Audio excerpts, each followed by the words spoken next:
شویم چراغ آلخشانیم، تیگ خوتنات لکسانیم. چند مدت پس زبون یغنوبی با زبون مرده مثل زبون سعودی تبدیل می‌شود. نمیدونم با کدام سبب باشد از سال خانشی 2006 و 7 درس های زبون یغنوبی رو از برنامه های تعلیمی یعنی اختصار کردن. بعضی آواز هایی هست که در زبون یغنوبی هست، همین باور کنید اونا رو در الفبا در حرف معین کردن آنها نیز دشوار است. تفاوتی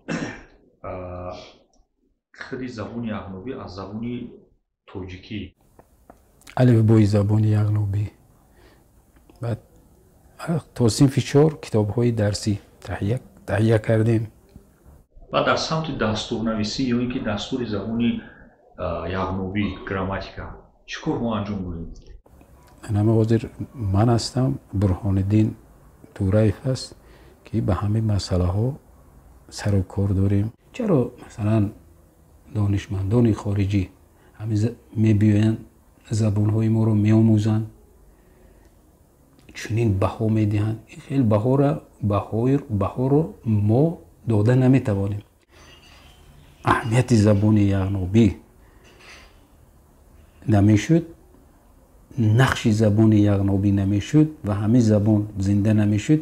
این اصلا من در به زبان روسی میخونم که لیکن یغنوبی ها اکسنتی مخصوصی وی ندارد. مثل من ای 61 روسی تلفظ می خیر یا مثلا دور، اما روی دور دیر. تاجیکستان ما همین یک لابراتوری زنده همین آموزشی زبان‌های شرقی ایرانی هستند. همین خانس شیل هم بهوده این سخن‌ها رو نگفته است. البته زبان‌های کوهستانی من عیناً میورم یگان چیز نه کم میکنم نه زیاد. و پس از بین رفتن آنها خواه تأسف خوریم خواه تأسف نخوریم این دیگر فایده ندارد. وزارت معارف پیشنهاد ما رو قبول کرده بود. یا مثلا کرته، مثلا در شرقی کورس میگوییم، در لهجه غربی یغنوبی کیرته. این زبان یغنوبی که امروز مثلا زبان بی خط است، بی الفبا است، در مکتب مثلا درس داده نمی شود با این زبان. بعدم همین وضعیت امروزه زبان یغنوبی در چه حالت است؟ البته زبان سعودی هم که خیلی دامن پهن کرده بود، یعنی این طرف تا مثلا اون طرف تا مغولستان رفته بود، این طرف تا چین، یعنی دامن پهن کرده بود. زبان یغنوبی این ادامه زبان سعودی است.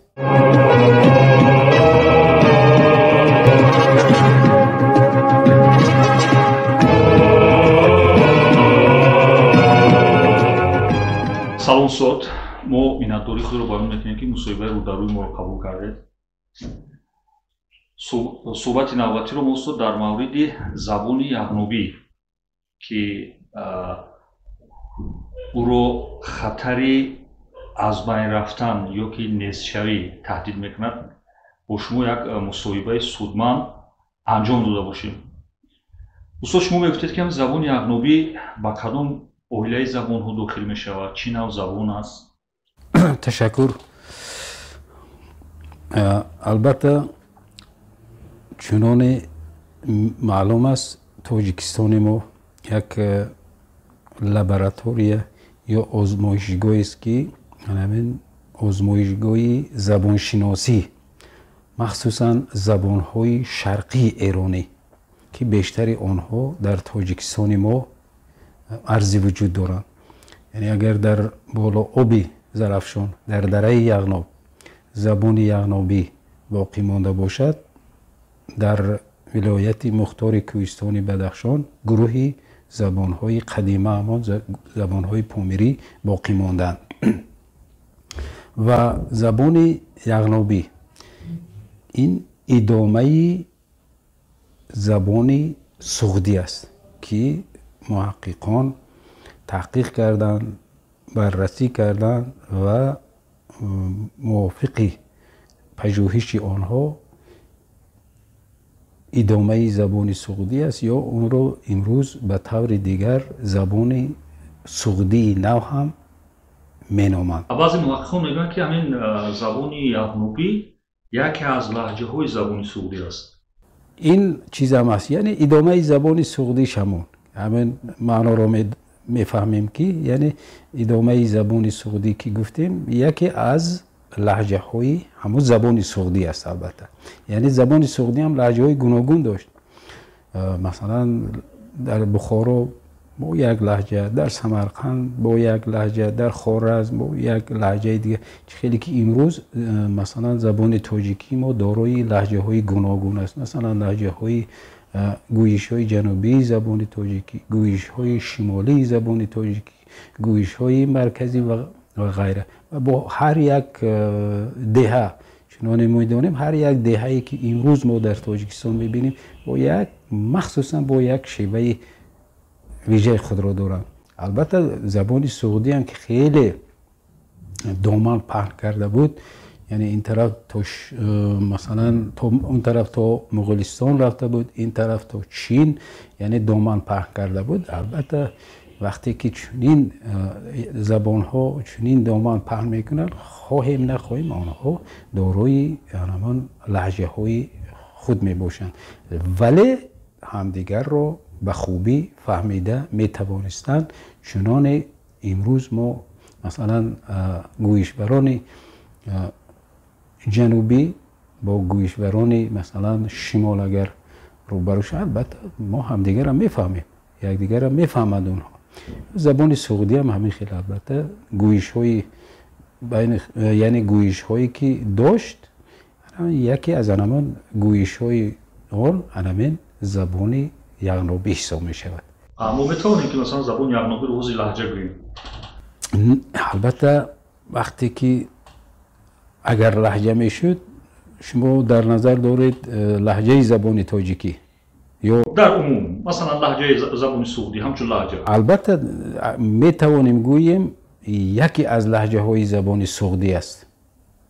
می توانیم لهجه زبان سغدی گفته می توانیم، لیکن امروز یک زبان علاوه است و چون زبان سغدی که البته به همون گروه دوره زبان‌های ایرانی میانه داخل می شود، زبان‌های آنها زبان‌های مرده حساب می شوند.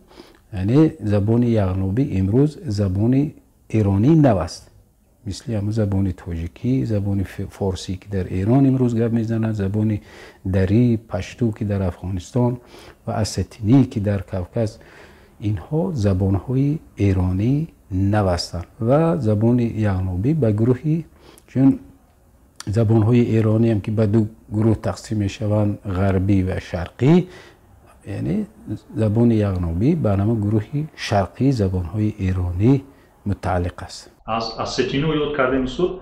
من در همین یوتیوب وقتی که جستجو میکردم، گفتگو میکردم، بعضی نوارها رو مشاهده کردم که اساتین‌ها ادعا دارند که یغنوبی‌ها با یغنوبی‌ها یا اینکه با زبان یغنوبی زبانی اساتین یک رابطه خویشتواری دارد، یعنی یغنوبی‌ها رو گذشتگان خود میدونن. بله این درست است. من برای همون گفتم که مثلا وقتی که به دو گروه زبان‌ها رو به دو گروه جدا کردن، شرقی و غربی، همین زبان یغنوبی، زبان اساتینی، زبان پشتو و گروه زبان‌های پامیری به گروه زبان‌های شرقی ایرانی داخل میشوند و بین اینها البته وقتی که اونها که همه بنیاد قدیمه دارند، البته بین آنها من کلمه هایی هست که مثلا خیلی منم تحقیق کردم، خیلی کلمه های زیادی هست که مانند هستند تلفظی. بله با وجود آن که مثلا ساختار گراماتیکیشون هم فرق کند، لیکن از جهت لکسیکا یعنی لغت و بسیار کلمه هایی هستند که مثلا در زبان یغنوبی و زبان اسیتینی خیلی شباهت دارند با تفاوتی آوازی. مثلا من مقاله دارم که مثلا بعضی کلمه هایی که با کلمه های یغنوبی که با کلمه های اسیتینی یک مفهوم یگانه دارند، ولی از جهت خصوصیت های فونتیکی یک کم و بیش فرق دارند. یک خصوصیت زبان یغنوبی در اون است که زبان یغنوبی هم دو لهجه دارد، شرقی و غربی. زبان اسیتینی هم دو لهجه دارد، یعنی اونم همون شرقی و غربی است. همین بعضی کلمه هایی است که با هم خیلی نزدیک هستند، یعنی موافقت میکنند. مثلا کلمه دوغ رو در زبان یغنوبی در لهجه شرقی میشین میگویند، در لهجه غربی یغنوبی مایشین، در زبان اسیتینی میسین. یعنی بله میشین یعنی در زبان یغنوبی با شه هم آوازی هم صدا شه، ولی در زبان اسیتینی با سه تلفظ میشه. همین خیلی کلمه ها خیلی زیاد هستند. برای همین اونهایی هم همین اسیتینی های هم از همین جا رفتن. اونهایی هم البته همون اولادای ما هستن، ما هم اینا با همون چیزی دقیق گفته میتوانیم که اونها یعنی از سرزمین ما به اونجا رفتن. این تاریخ گواه است که مثلا اونها هم همون یک پاره تاریخی ما هستن. زبانشون زبان ایرانی است و اون دعوایی که اونها دارن البته 100% واقعیت داره. بعدم همین وضعیت امروزه زبان یغنوبی در چه حالت است؟ البته امروز معلوم است وضعیت همه زبان ها نوابسته مثلا از زبان های خرد همین خیلی که در داخل بحر نهنگ های هستند، بزرگ هستند و اون ماهیچه ها رو یا ماهی ها رو فرو میبرند. امروز جهان امروزه هم در همین حالت است. مسئله زبان یعنی ببینید اما زبان های ابرقدرت کوشش میکنن مثلا زبان های خرد رو از بین برند. یعنی خیلی این زبان یغنوبی که امروز مثلا زبان بی خط است، بی الفبا است، در مکتب مثلا درس داده نمی شود با این زبان و امروز با وجودی بعد بسیار مثلا مهاجرت مهنتی است. به روسیه سفر میکنن، دیگر دولت ها سفر میکنن و شهروند برخی از آنها مثلا شهروند اونجا شدن. البته از همین حساب شماره گویشوران زبان یغنوبی کم می شود. البته زبان وقتی که مکتب ندارد، روزنامه ندارد، خواهیم نخواهیم در بین زبانهای دیگر آهسته مثلا بین همون 50 سال 100 سال یعنی عمری طولانی ندارد. با وجود این اگر مثلا مردم همون در یک جا زندگی کنند و پره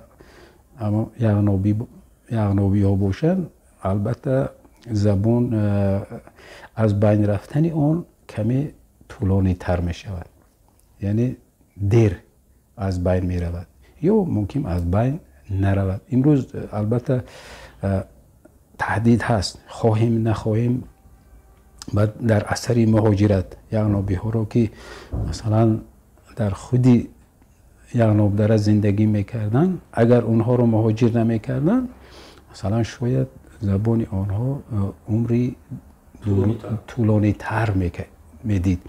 البته وقتی که اونها رو مهاجر کردن به ناحیه ظفرآباد بردن در اونجا خواهیم نخواهیم بسیار چیزایی که مثلا طبیعت یغنوب و سرزمین آنها به سرزمین آنها تعلق داشت اون کلمه ها خواهیم نخواهیم از بین میروند به جای آنها کلمه های یا تاجیکی یا غیر تاجیکی به وجود. از این حساب همون ذخیره لغوی زبان یغنوبی آهسته آهسته کاسته می شود. استاد من یک مقاله رو مطالعه کردم در اینترنت میگن که همون صاحب مقاله میگه که اکثریت همین اون نفران یغنوبی ها به اصطلاح زبان مادری خود رو نمیدونند و بیشترین اونها از همین زبان دست کشیده ایستادند و میگوید که تهدید اساسی همین از بین رفتن زبان خیلی زبان تاجیکی است که مثلا خیلی که شما پیشتر قید کردید زبان‌های بزرگ زبان‌های خود رو از بین میبرند. اگر با فکر شما اگر همین تهدیدها ادامه پیدا کند یا اینکه همین پروسس رفتن گیرد چند مدت پس زبان یغنوبی به زبان مرده مثل زبان سعودی تبدیل می‌شود؟ این روند البته ما این رو پیشگویی کرده نمیتوانیم چون که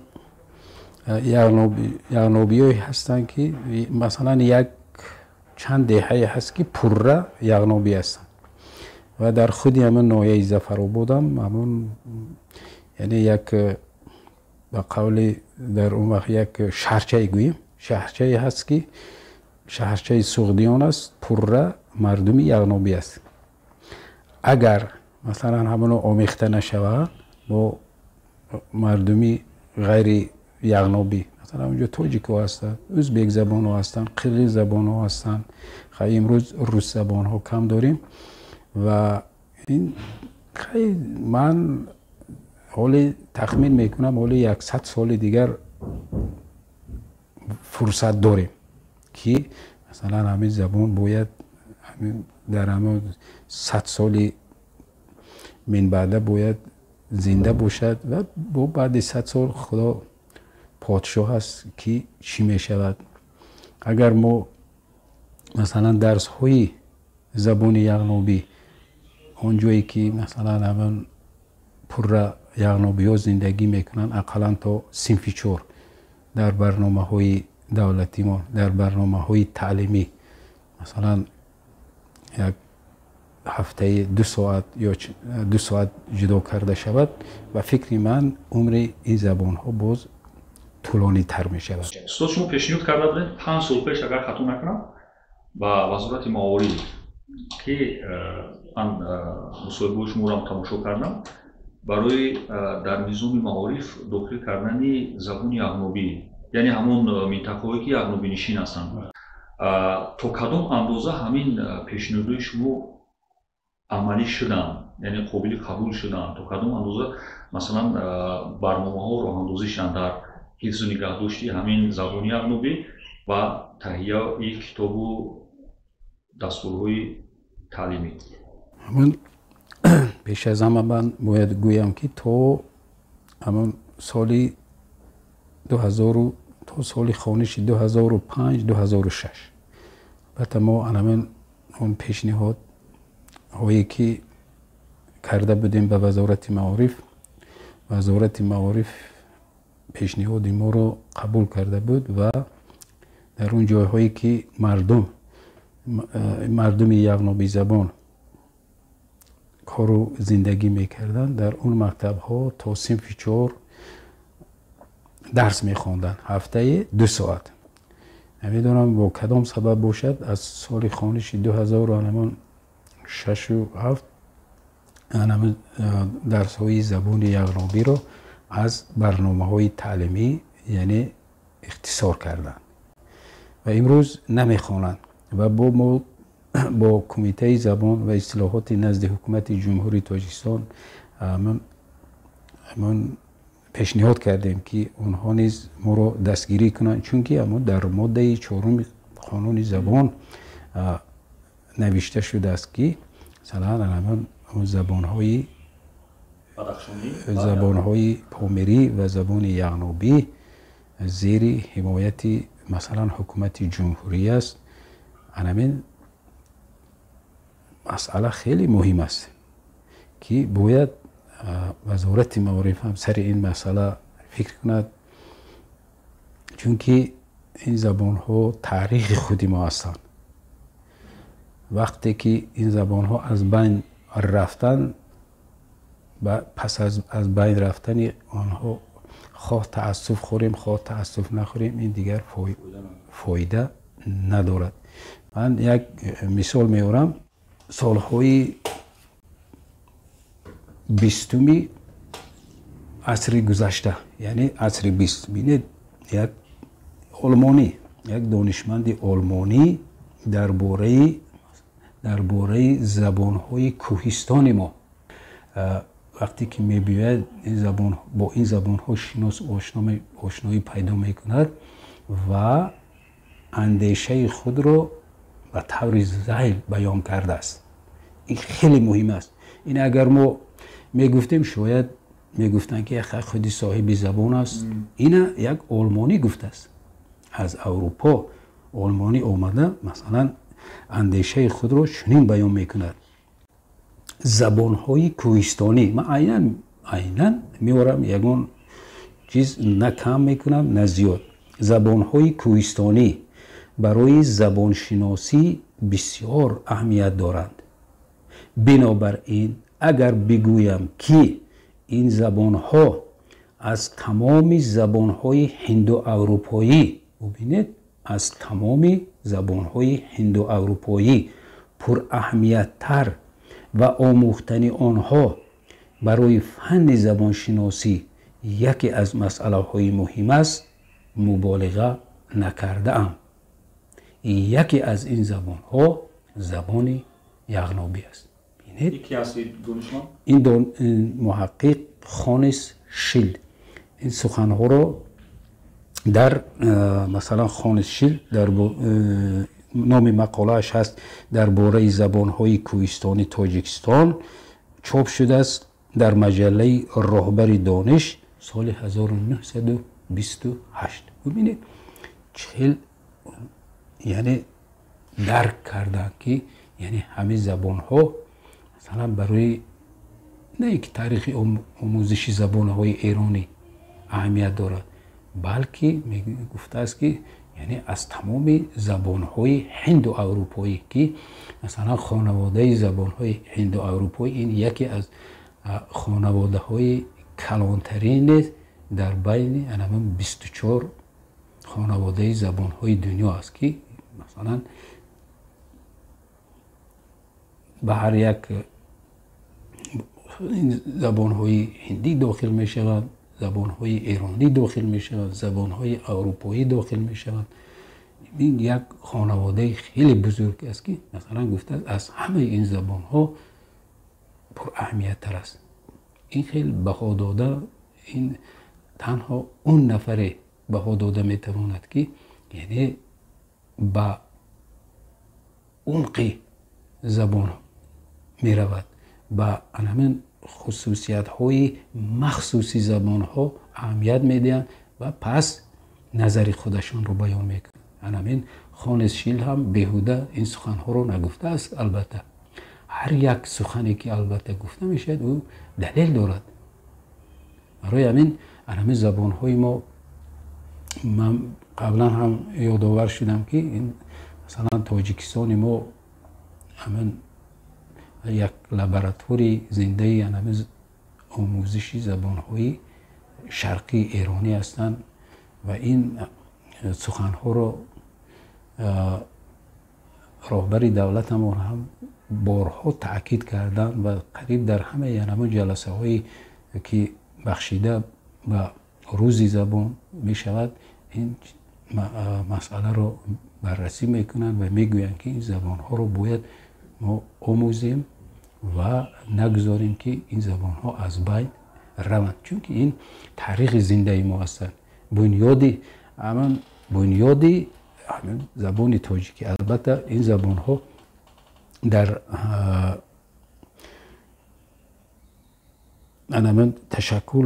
تشکل زبان تاجیکی، رشد و گسترش همین زبان تاجیکی البته یک نقش مهمی دارند و امروز ما میتوانیم از این زبان هایی که امروز در تاجیکستان ما هستند از حساب آنها کلمه های موافق و معیاری را جمع آوری کنیم و به جای کلمه های نامناسب، کلمه های بیگانه که در زبان تاجیکی هستند آنها را از حساب همین زبان های کوهستانمان تازه کنیم. این است اگر ما وظیفه جانی خود حساب کنیم این است. امروز زبان تاجیکی ما هم پر از همون کلمه های غیر تاجیکی، یعنی کلمه های غیر بیگانه همین روز تا روز وارد شده ایستادن. اما میتوانیم البته همه کلمه ها رو ما نمیتوانیم از این زبان ها، لیکن همون زبان های کلمه های رو ما باید انتخاب کنیم که با معیار زبان تاجیکی موافقت میکنن. یا ما ببینید چون تاجیکستان ما یک دیار بسیار کهنه است، تاریخ زبانمان تاریخ کهنه دارد، جایهای ما یعنی تپونیمیک و میکرو تپونیمیک و نام واژه های جغرافی ما که بسیار نام های قدیمه دارند و امروز نسل امروزه ما به معنای آنها سرفهم نمی روند و همین زبان هایی که امروز ما در بدخشان و در یغناب داریم به ما کمک می رسانند که به معنی آنها رو شرح دهیم، توضیح دهیم و به نسل امروزه فهمانیم که من این کلمه بنیادی است، کلمه تاجیکی است و معنایش این است. بعد استاد من جای خوندم که همین زبان یغنوبی سبب شد که زبان سعودی خوانده شود، یعنی آشکار کرده شود همون کتیبه‌ای که از بله این دقیق است. علمایی که البته اول وقتی که اومدن متن‌های سعودی رو از مثلا چین پیدا کردن، متن‌های بعد در سال 1932 33 از خودی قلعه کوهی خودمان و از سمرقند و از دیگر جاها پیدا کردن، همه خودی دانشمندان محققین سقطشناس بر آن به خلاصه آمدن که البته اول همین زبان یغنوبی را هم که وقتی که کشف کردن اول همون بسیار چیزا بود که این زبان از کجا پیدا شد، به کدام گروه زبان ها داخل می شود و آهسته آهسته وقتی که آن را آموختن و متن‌های سعودی پیدا شد، یعنی بعد توسط زبان یغنوبی همون متن‌های سعودی را ترجمه کردن، بعد پره گفتن که زبان یغنوبی یعنی ادامه زبان سعودی و یکی از لهجه های آن است. اینا دانشمندان پره گفتن که یعنی همین زبان یغنوبی کاری ما رو یعنی کاری ترجمه متن‌های سعودی رو خیلی آسان کرد. اینا اصلا من در به زبان روسی میخونم که وقتی که ترجمه میکنید همون شهد خود رو همین مضمونش رو داده نمیتواند. برای همین این سخنهای دانشمند کریستنسن است که درباره بزرگی زبان سعودی مخصوصا گویش باقی مانده آن زبان یغنوبی یعنی همون اندیشه خود رو بیان کرده است که من همون اون چیزی که خودی همین کریستنسن گفته است من همون عیناً میخونم. خیلی جالب است. Изучение сагдийского языка сильно облегчалось, когда в Восточном Китайском Туркестане были найдены части Нового Завета, переведенные на сагдийский язык. Кроме того, потом были опубликованы буддийские тексты, изложенные на еще более архаичном сагдийском языке.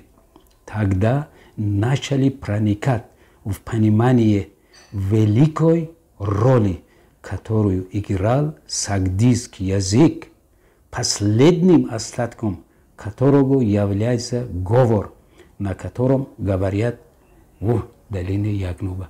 Бинед, агар مثلا زبان یغنوبی اهمیت زبان یغنوبی نمیشد، نقش زبان یغنوبی نمیشد و همین زبان زنده نمیشد، مثلا علامت متن‌ها شاید ترجمه اون متن خیلی مرکب بود، دشوار بود.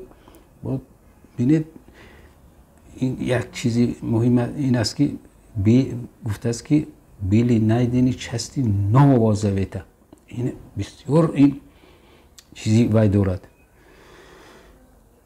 انا اهمیتی علمی زبان هامان در چی است؟ باید ما اینا را قدر کنیم. چرا مثلا دانشمندان خارجی همین میبیاین زبان های ما رو میآموزند، چنین بها میدهند؟ این خیلی بها رو ما داده نمیتوانیم. این بهای اونهایی میتیان که همون با شیرینی زبان، با خصوصیت های بسیار دقیق این زبان سرفهم میرن. اینو اگر در همین زبان یغنوبی یا دیگر زبان همون اگر چنین خصوصیتی که اهمیتی خیلی مهم دارد نمی داشتن، به چنین بها سزاوار نبودن. یعنی به همین بها سزاوارن که چنین بها رو اونها به این چیزا لایق دیدن. یعنی باید ما همین زبان هایی که امروز هستن، البته امروز خواه کم باشن زیاد باشن، باید ما به قدر آنها رسیم، آنها رو تا جای امکان همچون گوهرک چشم نگاه داریم. البته این همون وقتی که این زبان ها رو می آموزیم، حفظ میکنیم و نمیگذاریم که از بین رود، این هم از همون خودشناسی و خود آگاهی ملت تاجیک درک میدهد. اگر این چنین زبان ها در دیگر دولت ها میشدن، شاید اونها این زبان ها رو به طور دیگر میشناختند یا اونها رو دیگر خیلی تبلیغ و تشویق میکردن. لیکن ما همین کار رو کرده نمیتوانیم. استاد شما نفری هستید که در همین سمت پژوهش زیاد انجام دادید، تحقیق زیاد انجام دادید، یک لغت هم فرهنگ هم تهیه کردید، فرهنگ. ولی بعداً باز یغنوبی زیواک 2 3 4 برای صنف‌های مکاتب تحصیلات عمومی هست. باز چندین مقاله‌های دیگر هم در این سمت نشر کردن، تحقیق کردن، نشر کردن. یگان نفری دیگر هست از همین دانشمندان توجیه که با پژوهش همین زبان سر و کار دارن. البته درست است. من وقتی که دانشگاه رو ختم کردم، با توصیه دانشگاه من به همین انستیتوت زبان و ادبیات به نام رودکی اومدم، مخصوص برای تحقیق همین زبان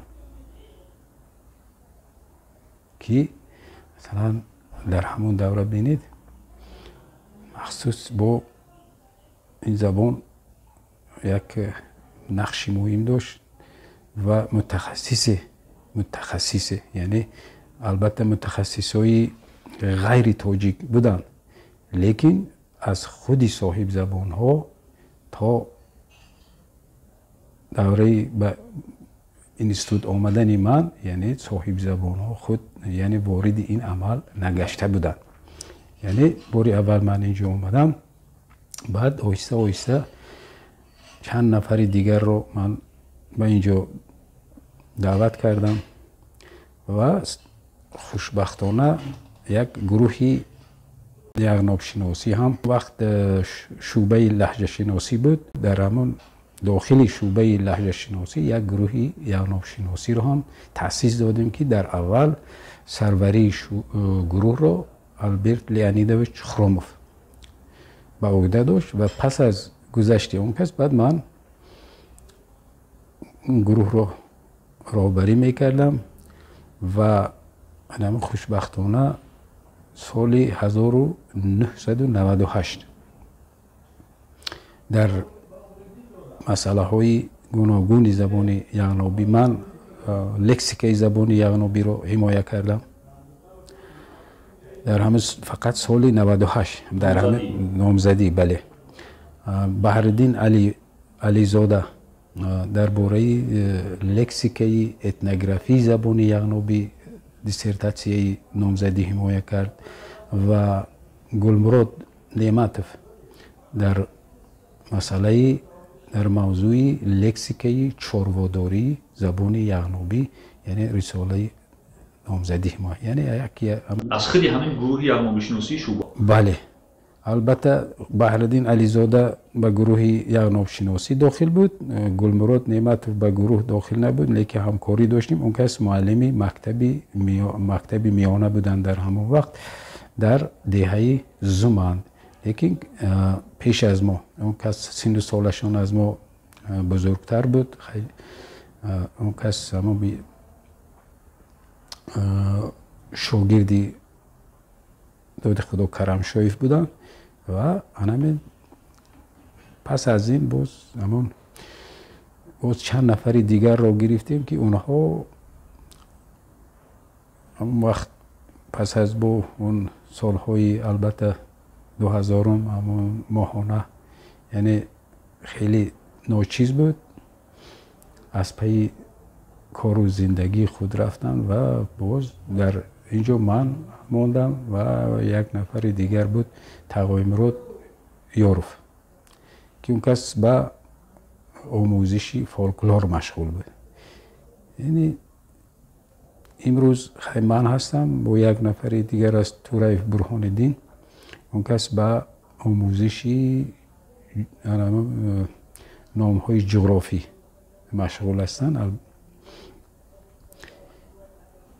امروز همه دو نفر ماندیم. بهرالدین علیزاده جای کار رو عوض کردن، گلمراد نعمتوف اون کس حمایه هم کردن، همون کسب خود رو در همان مکتب میانه ترک نکردن، دوام دادن، جاشون جمع نشد. یک سال پیش گذشتن با بود میرعلی رزاقوف، اون کس هم خیلی از دنیا گذشتن. خلاصه همه حاضر من هستم، برهان الدین تورایف است که به همه مسئله ها سر و کار داریم. و در سمت دستورنویسی یا اینکه دستور زبانی یغنابی گراماتیکا چیکار ما انجام بدیم؟ مسئله شما مسئله قبلا کتاب و مقاله ها رو یادآور شدید. من در مسئله تهیه کتاب و مقاله ها گفتنی هستم که از روز اول که اومدیم من اصلا به همون اول خواستیم موافق همون نقشمون هم همون اقلا یک لغتنامه یغنابی تاجیکی رو یغنابی تاجیکی این کار رو هم کردیم. لغت یغنابی تاجیکی کردیم، لغت یغنابی فارسی کردیم، وقت بعد لغت یغنابی تاجیکی تهیه کردیم. بعد کتاب های درسی الفبای زبان یغنابی، بعد تا صنف 4 کتاب های درسی تهیه کردیم. بعد هم یک دستور زبان یغنابی رو هم داریم که اون هم برای آموزش زبان یغنابی خیلی مفید است. برای متخصصان زبان است یا که برای نفرایی که اون هم برای متخصصان زبان است، هم برای آموزشی، هم یعنی برای یاد گرفتن خیلی بسیار آسان. یعنی در سطح اکادمیکی وای کاری نیست. در سطح اکادمیکی ما از در سطح وای میکنیم که همین یک آسان باشد. برای معرفی کردن زبان، برای معرفی کردن زبان، برای یاد گرفتن همین زبان ما همین کوشش میکنیم ساده تر با زبانی ساده باشد و مرکب نباشد. دستور هست سال 2008 چاپ شد و در همون سال 2008 لغت یغنابی تاجیکی رو پورا تکمیل دادیم. یغنابی تاجیکی فراگیر چند کلمه است؟ نزدیکی از 3000 زیادتر است. بعد لغت فرهنگ یغنابی، تاجیکی، انگلیسی تهیه کردیم، یعنی نشر شد. و بعد سنت های زبان یغنابی،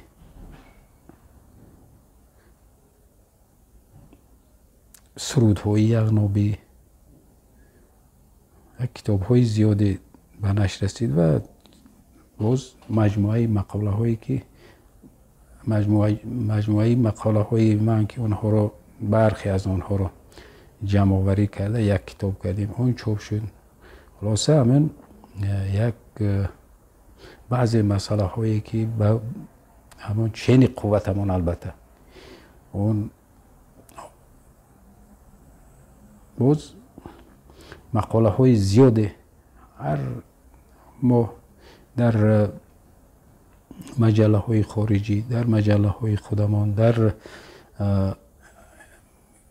مجموعه مقاله ها یا کتاب هایی که در خارج از کشورمان چاپ می شود مقاله های زیاده به نشر رسانیده ایم که این هم یک تبلیغ همین زبان است. برام شد همین تفاوتی خیلی زبان یغنابی از زبان تاجیکی، یعنی مهمترین نشانه فرق کننده گراماتیکی یا اینکه آوایی یا اینکه لکسیکیش در چی باشد؟ البته تفاوت خیلی زیاد است، اما تفاوت لکسیکی هم داریم، تفاوت گراماتیکی هم هست و تفاوت ساختاری هم هست. خیلی مثلا وقتی که زبان میگیم خواه او فرق میکنه. نه عمده‌ترین نشان مثلا زبان تاجیکی پدیج ندارد رسی دارد. نه در زبان‌های تاجیکی و یغنابی هم البته دارای این خصوصیت نیستند. در یغنابی هم پدیج نیست، چیز نیست، لیکن مثلا بسیار فرق. مثلا من برای چی گفتم تفاوت فونتیکیش، همون کلمه تاجیکی هم باشد، مثلا مهمانخانه است یا چایخانه است، این کلمه های عمومی تاجیکی رو میگیم. ما نمیتونیم گوییم که این یغنابی است یا تاجیکی است، اینا همه عمومی تاجیکی هستن. حتی در همون کلمه های تاجیکی تفاوتی آوازی دیده میشه. مثلا زده صاحب زبان یغنابی تلفظ کنند. بله وقتی که مثلا یغنابی تلفظ میکند، اگر تاجیکی تلفظ کنیم چایخانه مثلا زده در آخر، لیکن در یغنابی چایخانه میگوییم. بله در جای دویم یافته زده. مهمانخانه هم خیلی دیگه. بعد فعل های زبان یغنابی، بعضی حصه های نطق البته مثلا اسم و صفت و شماره و این چیزا اگر مثلا بعضی عمومیت داشته باشند، فعل ها 100% تفاوت دارند. یعنی همون 90% فعل های زبان یغنابی همون فعل های زبان سعودی هستند که مثلا جای اونها رو مثلا فعل های زبان تاجیکی گرفته نتونستند. یعنی فعل 100% فرق میکند. ساختار جمله چی باشد؟ ساختار جمله مثلا ساختار عباره، مثلا از عباره شروع کنیم. هم در مسئله سینتاکسیس وقتی که بعضی چیزایی هست که مثلا مسئله معین شونده و معین کننده. مثلا اگر ما در زبان تاجیکی سیبی سرخ گوییم، اول اسم میآید، بعد صفت. در زبان یغنوبی برعکس، مثلا سرخ سیب، اول صفت اومد بعد اسم. انا خیلی چیزهایی فرق کننده دارد و خیلی در ساختاری و جمله. مثلا در زبان یغنوبی هم همین چیزا عوض میشه، بعضی کلمه های جای هاشون، لیکن اول مبتدا می بیاید، در آخر خبر می آید. در بین معین کننده و پر کننده و دیگر چیزا خیلی در زبان تاجیکی و فرقش اینه که ممکن اونها کم پس و پیش بیاید.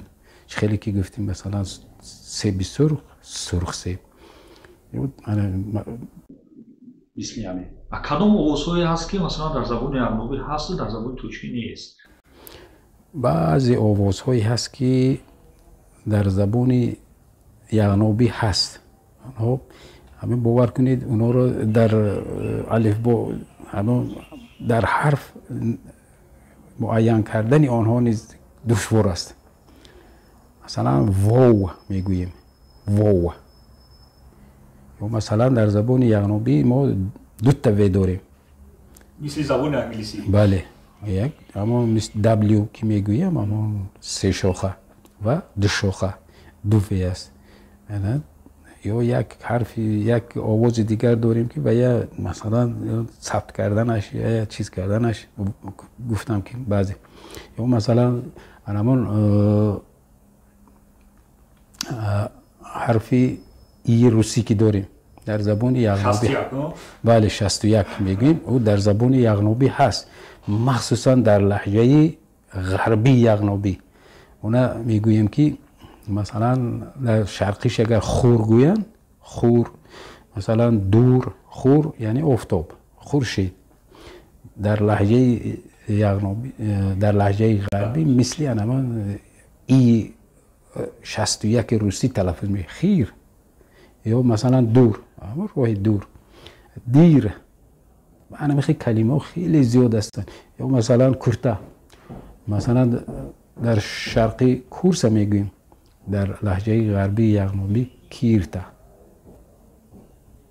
یعنی همون ای 61 روسی در زبان یغنوبی همین در بعضی کلمه ها همون چیز عیناً در همون شکل تلفظ می شود. کدام آوازهای تاجیکی در اونجا نیست؟ اکید آوازهای تاجیکی همش هست. همه آوازهای زبان تاجیکی در زبان یغنوبی هست.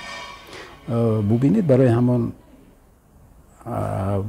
مثلا ببینید اونقدر فرق نداره. برای همون وقتی که مثلا گروهی زبانهای پامیری که فرق در اونجا حرفهای وای هست، اکسنت دارن، فرق می‌کنه. لیکن یغنوبی ها اکسنتی مخصوصی وای ندارن. با وجود اون که اگر بسیار اگر توجه کنید میفهمید که همین تاجیک زبان نیست.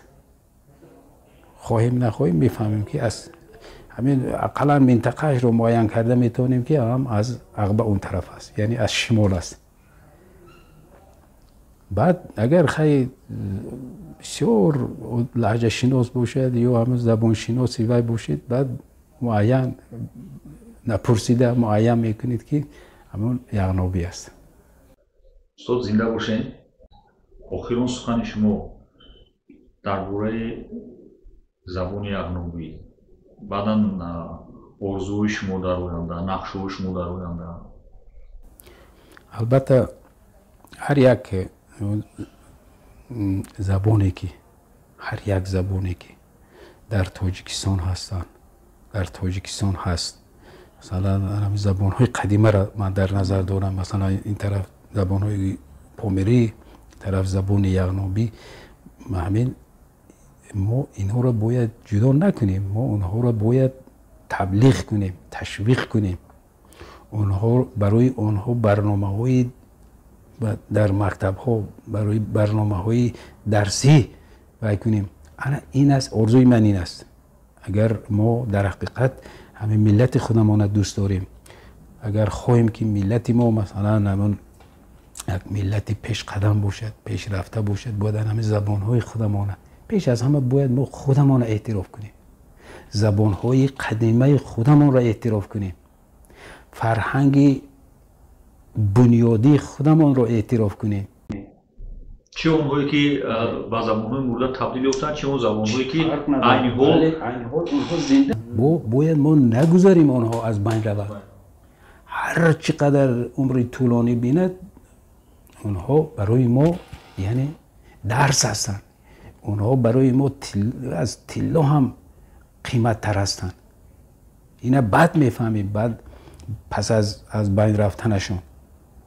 برای همین هر چیزی که در تاجیکستان ما هست، مثلا ببینید همین گوهر را قدر میکنیم، طلا را قدر میکنیم، لیکن این زبان هایی که امروز مثلا در تاجیکستان ما هستن، طلا اینا از طلا چندین مراتب قیمتشون بالاتر است، ارزششون حساب نشود، اینا ارزش ندارن اصلا. اگر ما با این چیز خصوصیت های زبان های قدیممان ارج گذاری کنیم، در اون وقت نسل آینده ما، نسل من بعده ما به ما ارج میگذارد. اگر اینها رو ما زیر پا کنیم، اون نسل من بعده ما به ما، خیلی که ما امروز مثلا به این چیزهای قدیممان رفتار میکنیم، اون نسل من بعد ما بعد به همون روح و ارواح ما به همین خیر رفتار میکنن، با چیزی ما معنی به سخنهای منفی یاد میکنن. اگر خواهیم که ما رو در آینده مثلا به خوبی به نیکی یاد کنند، باید ما همین زبان ها رو بسیار احتیاطکارانه احتیاط کنیم. همین این زبان هایی که امروز است همین خیلی خشک و خالی در یک زمینه خشک و خالی حفظ نشدن. اگر همین کوه ها ما نمیشد، همین کوه های سر به فلک کشیده ما نمیشد، اونها در همین جای های دشوار گذر و گفتم ممکن که کس ناگذر جای نمی گرفتن، این زبان ها مولا از بین رفته بودن اگر در ته دشت ها میشدن. انا برای همین خیلی که کوه های ما، زیر کوه های ما معدن های بسیار فایده‌ناک دارن، همین زبان ها هم مثل اینا. اگر اون معدن های فایده‌ناک ما در زیر کوه باشد، اینها در بالای کوه هستند، می درخشند. ما اینها رو همین خیلی باید نگاه داریم که نمانیم این زبان ها عموما از بین رود. با یک دو مصرع شعری یک شاعری و